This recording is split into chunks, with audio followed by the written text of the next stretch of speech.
Today I'd like to talk about why it's so important not to compliment women on a lighter note. It should be noted, if it isn't already obvious, that when it comes to women, compliments are almost currency from the woman's perspective. Their impersonality means that, while they do care who is receiving the compliment, that person can be a complete stranger as long as they are desirable. When I was thinking about complimenting a colleague the other day because she did look particularly nice, I decided against it because of the risks involved with a simple friendly gesture.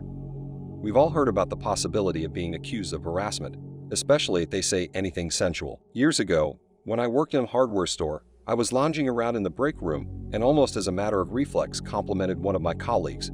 Coincidentally, there was another female colleague nearby who heard the compliment, which was honestly something subtle like, "Hey, you look nice today," kind of a deal.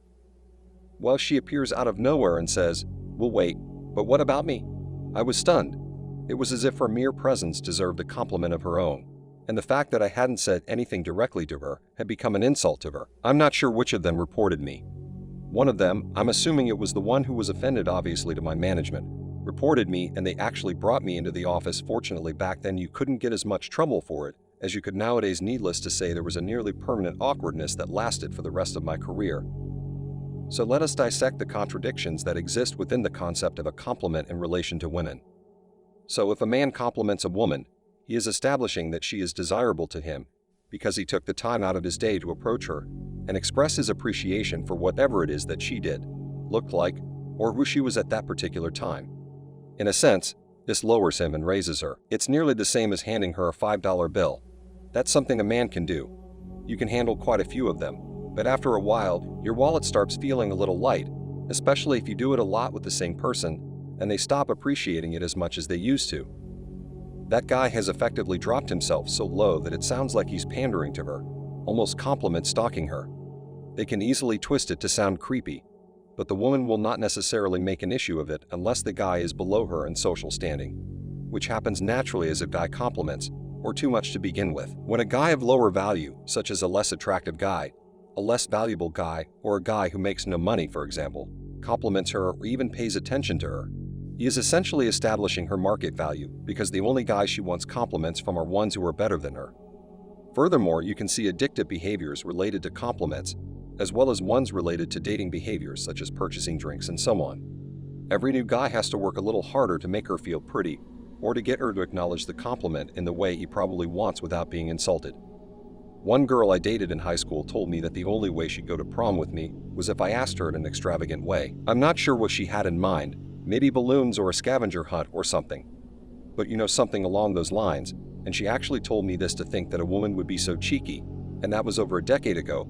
It has gotten so much worse, but simply if a woman won't give a guy her attention for a couple of drinks at a bar one night, odds are after a few months of doing that he's going to have to buy she'll need a 20 to appreciate it as much as she does now. Otherwise, she'll have an entire purse full of them. A $5 bill may even become an insult at some point, so let's pretend we're not concerned about why women want compliments in the first place. It makes no difference whether the man in question is blue pill, red pill, or purple pill. Regardless of his values, he should not compliment her. I realize that's a bold statement, but let me explain why complimenting her will lower his value and give her an attention fix if he's interested in eventually dating her. She will essentially ignore him as a result of his actions. As a result, complimenting her is counterproductive. Furthermore, if she isn't interested in him in the first place, complimenting her will do nothing but expose him to accusations. Finally, consider if a guy is red-pilled and isn't interested in dating her at all. Compliments can almost become reflexive, which means they happen so automatically that we don't have to think about them. They sometimes just come out of nowhere. It almost appears to be a genetic trait, and the only guys who don't give compliments are those who are so busy or successful that they don't need to for whatever reason. However, if a man needs or wants to compliment a woman, I would recommend finding something abstract, such as a physical object. I'd say almost compliment her shoes or purse, something as non-sexual as possible, and nothing that anyone else would normally compliment. Perhaps something that women would compliment each other on while avoiding topics such as her eyes, hair, and dress, which are more specifically tailored to erotic attraction of the opposite sex. Finally, to summarize this topic, it's worth noting that women thrive on compliments. We can all pretty much agree on that. If they stop receiving compliments for an extended period of time, they begin to feel as if they have failed, as if their worth is diminishing, and they will begin to seek them out. That is why the best way to get under a girl's skin is to ignore her. So consider whether it is possible to elicit better work from a colleague or employee by only complimenting them on the quality of their work, if at all. I mean, women use validation all the time to control their minds. They are programming guys.